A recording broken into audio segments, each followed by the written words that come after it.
Good morning, guys. Hope everyone's having a good day. Today I'm here with Mike Meyers. I have Dave Rush in the background. Mike, it's good seeing you. Thank you for taking the time to be here. I appreciate you for I know you're a super busy guy, so I don't want to keep you here too long, but the thing with me is when I actually do these calls, like it's like when you're going to for a job interview. Can you tell me a little bit about yourself? Me? Yes. I born in St. Louis, Missouri.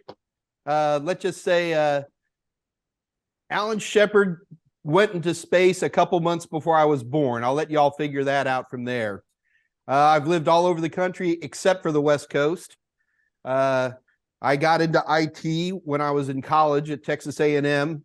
I started working on mainframe systems, running operating systems that you've never heard of, and got into technology at that point.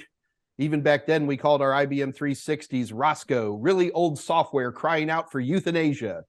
From there, I moved into DEC, PDP 11s, and sometime in the late 1970s, I ran into these things called personal computers. They didn't have monitors. Most of them didn't have keyboards, MSI 8080s and stuff like that. But I kind of got caught up in that groundswell, and Apples came out and they just bored me. I never looked at those, the original Apple IIs, not the Apple ones. But it was really the advent of the IBM PC in 1980, 81 that got me addicted. And I very quickly went through a bunch of different jobs, had a stint in New York City, trying to find myself, whatever that means. But I was always deep in technology. So from the original IBM PC, XT, AT, the big diversion, Dell, Gateway, so many different computer names back then. I was constantly in the technology, hyper efficient at DOS, hyper efficient at ultra early versions of Windows, as well as things called Xenix and CPM 86 operating systems, your forefathers. My first legitimate job in IT came, goodness sakes, it was with the Texas Department of Transportation. And I started out at a very low level. It was hard to find jobs for PC support. It didn't exist.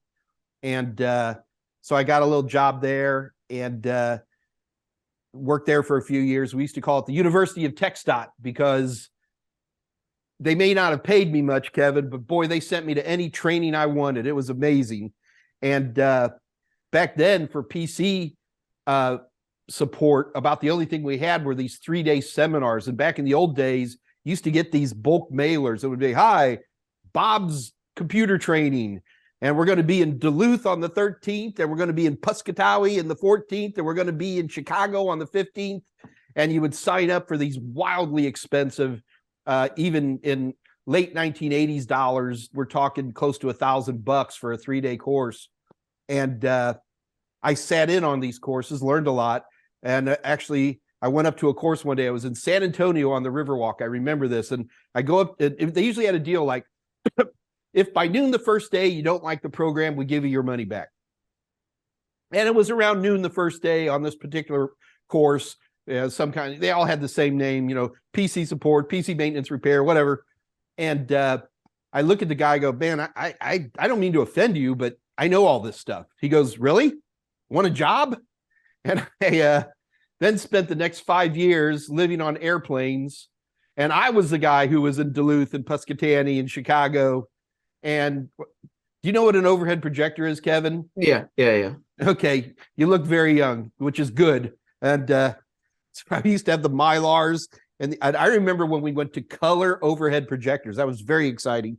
And I got frustrated teaching this course because it was people just watched, and you gave them a little book.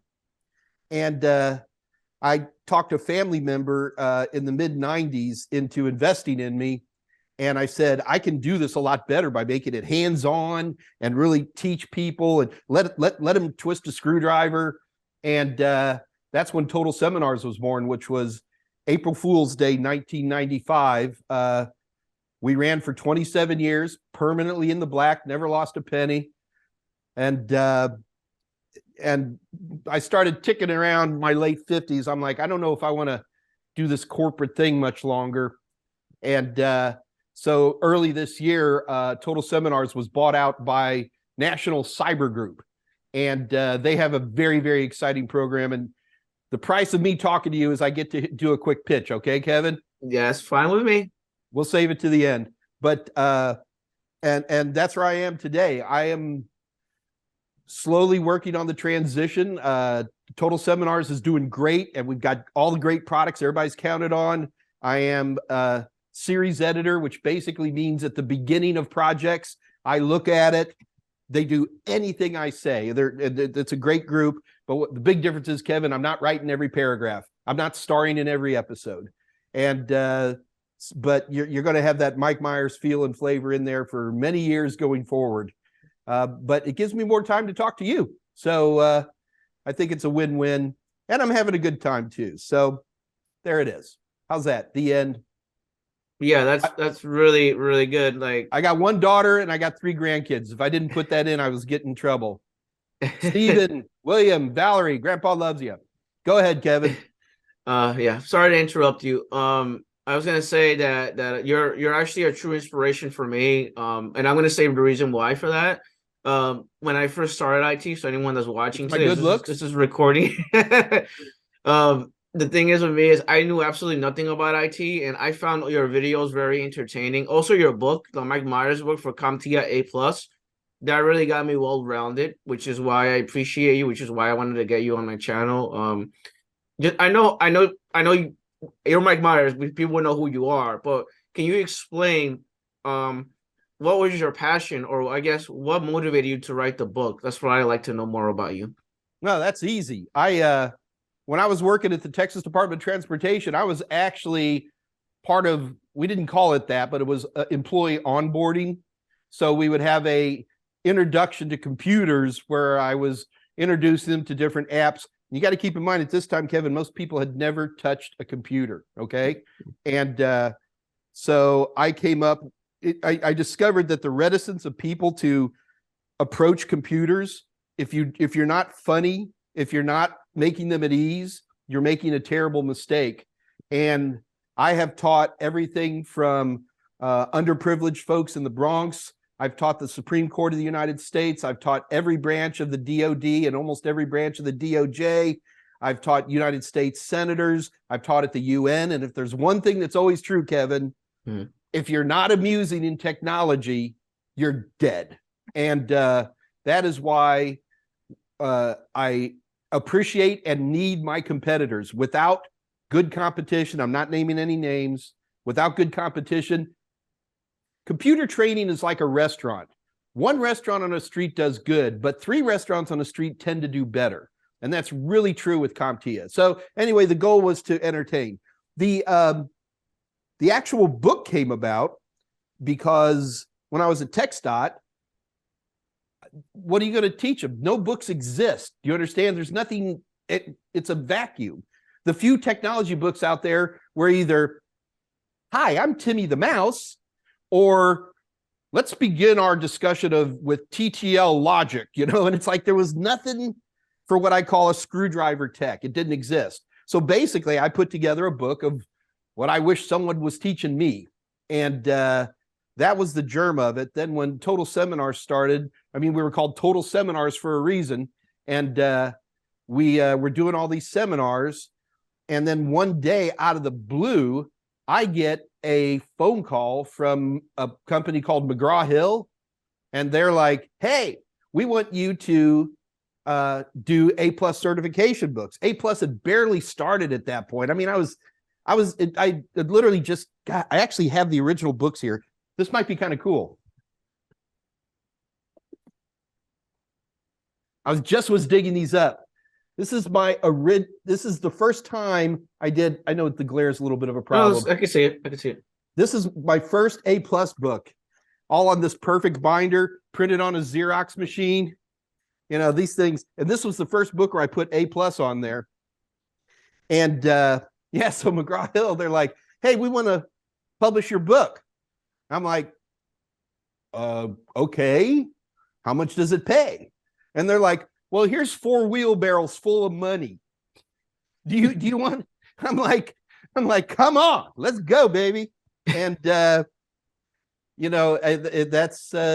it's expanded out to lots of other certifications and videos. And oh God, Kevin, this would take 3 or 4 days.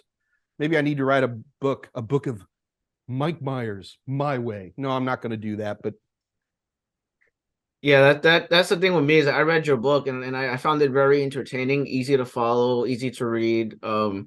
I actually I have the 1001, 1002 as well. Actually, I have that book somewhere behind me over here. But those books are very helpful and useful. The reason why I say that is because if you have someone brand new that comes from a background with zero experience and they read that book, they're gonna be well rounded after that. So I always tell people that are brand new to IT, you should go look at A plus. You should read the A plus. You should understand how that works because when you go for a job environment, a mouse, a keyboard, whatever you're dealing with, it's not going to make any sense. So you should always be well-rounded in fundamentals. and That's not just the A how I am. plus, Kevin, not the A plus. The McGraw-Hill Mike Meyers all-in-one certification exam guide for the CompTIA A plus exam 220-1101 and 220-1102. Whew. Yeah, write that a bunch of times, huh? But the important point is that, look, if you're going to pass any certification, forget CompTIA, forget IT. This could work for nursing. I don't know. You need 3 things. Number 1, you have to have instruction. Now, that instruction is either going to manifest as instructor-led training, or these days, more and more, it's going to be videos or computer-based training, right? So that you have to have some kind of instruction. Number 2, you have to have some kind of reference, because no matter how you slice it, I'm opening up my fire hose and you're just trying to take it all down. And it can be overwhelming to people. So reference provides you the ability to look back on something, especially if you have kinesthetic versus visual learners, where they have different learning styles, to go from instructor-led or video to a book is what I mean when I say reference. Doesn't have to be a physical book. Did you know I actually sell more ebooks today, Kevin, than paper books? Really? I thought that I don't know. I'm still old school enough that I want to hold a book and I want to put magic markers and tabs in it. But the third thing you need is you need to be challenged, and that means practice questions. So you have to have practice questions in order to test yourself. And if you're doing it right, you get a package that puts them all together.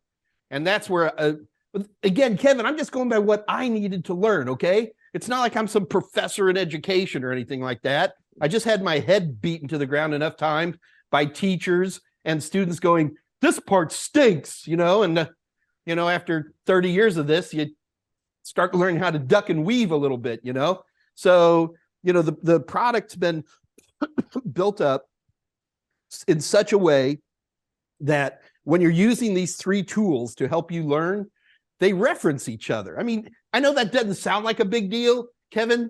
That, I swear, 30% of our development time for product is making sure everything ties in.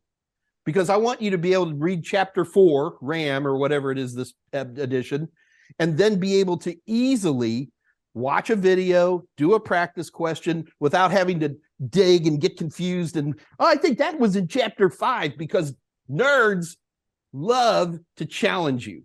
The number one thing nerds love to do to each other is try to one up.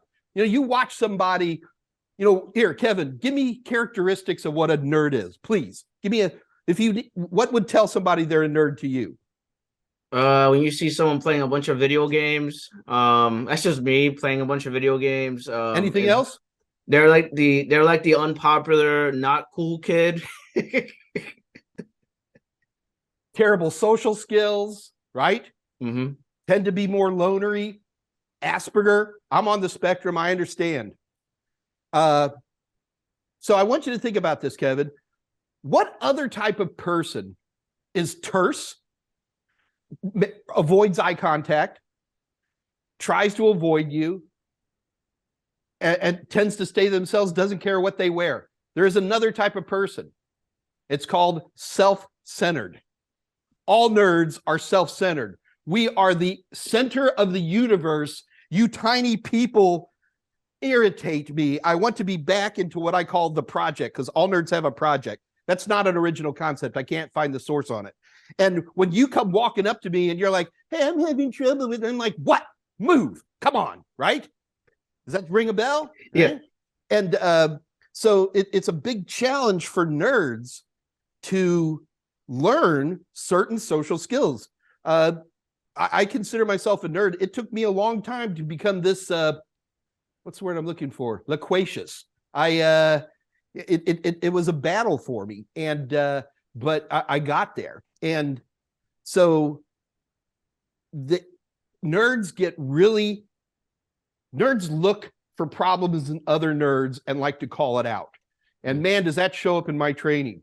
Well, Mike, on page 43, you said that, this happens every Tuesday. Well, I can actually tell you that this can happen on a Wednesday, in certain circumstances where 2 + 2 = 5 for extremely large values of 2, and it's like, come on, man. So we've had to put a lot of polish in that. And I have an amazing staff over at Total Seminars who, we have in-house writers, in-house editors, in-house graphics people, in-house video people. And collectively, they work really, really hard to make me look really, really good. And I appreciate it. Mm. Yeah, I told you, ask me a question. Sorry, I was going to make a funny joke. Let's try again. Dave's laughing at me right now. I'm the kind of guy, if you ask me what time it is, I'm going to tell you how to build a clock. There we go. I got it out. But I was gonna say, and let's just talk a little bit more about IT a little bit. I guess what do you say now that we're going to 2023? Like, what do you think are important skills to have if you're trying to get into IT? Kevin, can we put a pin in that question for one moment? I'm very excited to answer that, but I'd like to build on something else first to make that question easier for me to answer. Would that be all right? Yep, that's fine. Haven't really thought about this. The challenge we run into, okay, I'm a young person or a corporate retrainer, or I got laid off at the mill or whatever it is, and by golly, I'm going to get into IT, or worse yet, I'm going to become a security person. There's nothing wrong with that. Yes, you can become a security person. I'm not telling you you can't do that. What I'm telling you is that if you don't establish a path, the only thing you're going to do is become broke and frustrated and disenfranchised. Look, Kevin, I don't care about CompTIA. I don't really care about anything other than one thing. Here's the only thing I care about, that you, and I don't mean you, Kevin, I mean you, the viewer, get a job. That's literally the only thing I care about. It is a blessing for me after 30 years that board members from a substantial percentage of Fortune 100 companies know me, and they talk to me and they thank me, because back in high school, we got them started. So you absolutely have to have a path. Okay. So that path consists first of passion. I play with technology, Kevin, because it's the most fun thing I can think of. Okay. Put any qualifiers in there you want. I love playing with technology. When you and I get done, I'm going to be strapping up yet another system, or I've got a mesh network with WPA3 that's getting a little wonky. And I've got some buddies in Milwaukee that got a question for me. And I really do have a friend in Chicago who has a school up there that has some issues. So if you're not passionate about this, get out. Go become an electrician. They make tons of money.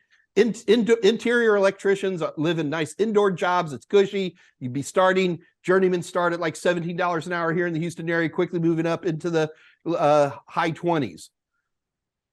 This job is too hard. It's too moving. It's too challenging for people who lack passion to be in it. This has got to be fun. Kevin, do you like technology? Of course, yeah. I love computers. It's never, of course. Can I challenge you a little bit? Yeah, sure. What operating system you're running right now on Windows this system? 10. What? Windows 10. You're on 10. Okay. Why didn't you upgrade to 11? I'm putting 11 on my laptop. So I just got a Lenovo laptop. And I'm gonna put 11 on that, and I'm gonna play around with it. How much RAM is in the system right in front of you? 64 gigs of RAM. Okay, you sound like a passionate person to me. I'm glad to hear that stuff. Um, that's literally the things I look for. The other thing you need to be looking for is, are you a detail oriented person? Do you like model trains? I'm not kidding, man. Every person who does model railroading is probably a shining opportunity for a new baby tech. Do you like crochet, needlework? If you do, you're probably a shining example of a new baby network tech. Do you like to cook? People who enjoy cooking are shining examples. Are you an auto mechanic? Are you into aviation, military history, nerdy stuff, right? But that shows that single-minded, let's call it what it is, somewhat Aspergery attitude that tends to show me that you're going to be successful. You show me that stuff and you show me passion. And I assure you that as long as you have dedication, integrity, and a work ethic, you're going to be very successful in this industry. So with that package in mind, the pathway to go there varies a lot. Look, the number one best thing you can do is get a 4-year bachelor's degree. That is the best thing you can do. Roughly 15% of the people in the United States have a 4-year bachelor's degree. That is fantastic. Go for it. I sell my training materials to lots of 4-year universities all over the world. But let me talk to the other 85%, okay? For us, I don't have a college degree. I've tried. I just kept getting bored and making too much money, so I quit like 18 times. You can go the tech school route, which is a great way to go. Either community college 2-year programs or proprietary tech schools. You can go traditionally, do it yourself, grab a certification or two that opens enough doors for you to give a certification to get you in the door. And there's another way, which I'm going to talk about in a minute, which is what Cyber Now Labs and National Cyber Group are all about. So did I get to your question? Kevin, I don't know what color underwear I have on right now. Okay. I can't keep track of things. So you kind of have to be my sergeant at arms here and keep me bouncing between the down the alleyway. So repeat your question. Let's make sure you got it. No, you definitely answered my question. I said, what's your advice for someone brand new trying to get into IT, but for 2023? And you Okay, pretty much answered most of I it. can fine tune that a little bit. Number one, I don't care if it's a recession or boom times, there is always demand for techs. There's always demand for plumbers. There's always demand for accountants. And you have to have some stick-to-itiveness. Let's just say you're going to go the cheapest route, which is self-study, okay? In a self-study situation, remember I was talking about integrity, dedication, and hard work? Mm-hmm. That is hard for a lot of people. It's easy to buy a book and a video and some practice questions. What's hard is to put your nose to the grindstone and start hitting it. So the first thing you need to do is find your community. Most good authors have some kind of community, okay? I know that Professor Messer has a great community. I know Jason Dion has a great community. I have a great community. There's a tremendous amount of overlap. This can show up as Discord channels. This can show up as getting connected on LinkedIn. It doesn't matter what it is, but don't be an island. Never be an island because you'll fail, okay? Plus, those connections you're making are probably going to be, hey, Mike, we're looking for a guy over at, that kind of a thing, okay? The certifications are important only for your next job, okay? Yeah, I know there's some situations where you get a job, what is the famous Best Buy Geek Squad? Like they'll hire you without the A+, but then you have 6 months to get it or something like that. I don't even know if that's accurate anymore.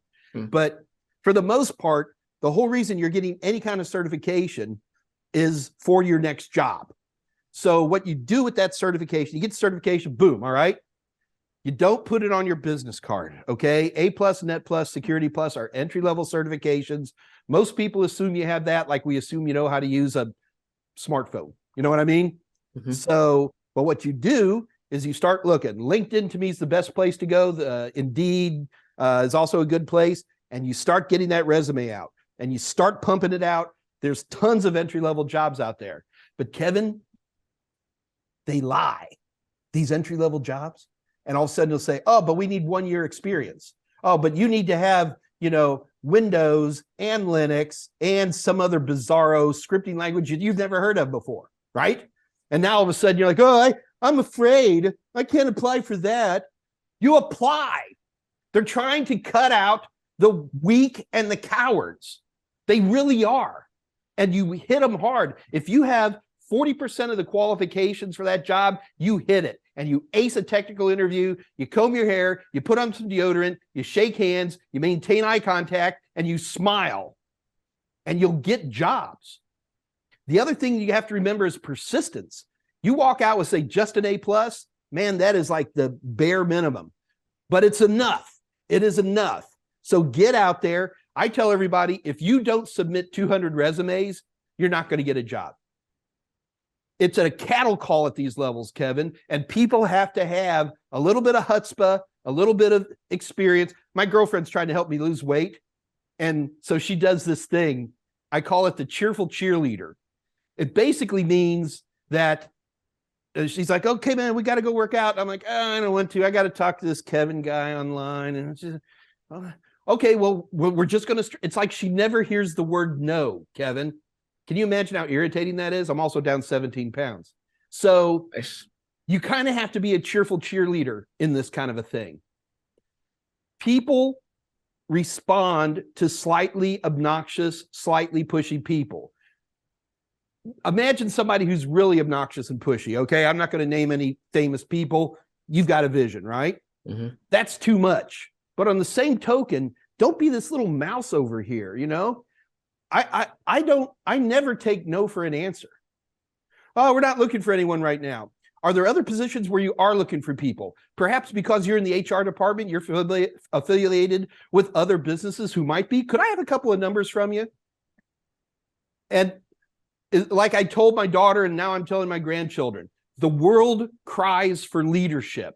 If you're looking for a job, you're working to work.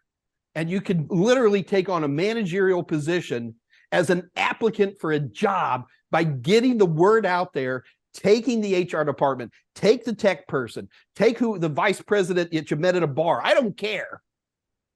Give them a position of leadership. Give them direction. I'm sorry that you don't have a position right now. When do you think one's opening up? Oh, well, okay, great. Listen, I know you're in the HR. I know you're well connected. Can I have, look, I'm really humping it here. I'm really hustling. Would you be willing to give me 3 names and phone numbers of people I could contact? Kevin, I can't tell you how successful that is. It works, all right? On 10% of the people, they're going to get crabby. You know what? It's a numbers game. Move on. Remember I said 200 resumes. There's other options. Tech schools have never looked better than they do today. For example, you've heard of Perscolis, of course, right? Mm-hmm. I love those guys. Perscolis has an amazing program. They have 19 locations all over the United States, not in Houston, though. I mean, what gives with that? I think I love them because they believe in their students. They help place their students. They understand their students. I also tell you another thing about Perscolis. If you don't have integrity, a little bit of drive and some hard work ethic, they won't take you. You don't get in, right? Mm-hmm. And I think that's made why I used to go when they only had one location in the Bronx, and it was one of those parts of Bronx where you and I would not be real comfortable. You know what I mean? And now it's all upscaled. New York's changed so much, and now they have 18 other locations, and I like to think that I'm part of that success in a small way. But Kevin, there's another way, and here's my pitch. When about 5 years ago, I realized that I was like, man, I'm getting older and I'm having a good time, but I want to see Machu Picchu. You know what I mean? Does that make sense? Yep. I want to see the pyramids. And I spent my entire career working 40, 50, 60, 70 hours a week, working weekends, much as you and I are doing right now. Eh, my friend? And so I said, I want to sell out, but I'm not just going to sell it to anybody. And the financial world has their little good old boy network, hey, Mike Meyers is looking for a buyer. And man, I had so many quarters coming to calling to me, and but you got to keep in mind the most important thing that I'm selling in essence is my name and my attitude. And I had a bunch of pretty, I'm not going to go into detail, but a bunch of people, it's like, no, you don't get to use my name in that fashion. This group called National Cyber Group, which was formed as a takeover group for a number of different companies, they came over and they basically said, Mike, we've had a program now for a while with CyberNow Labs that their advertisement was, give me 6 months, we'll give you a 6-figure income. My initial response was, I'm not even going to read this junk. Come on.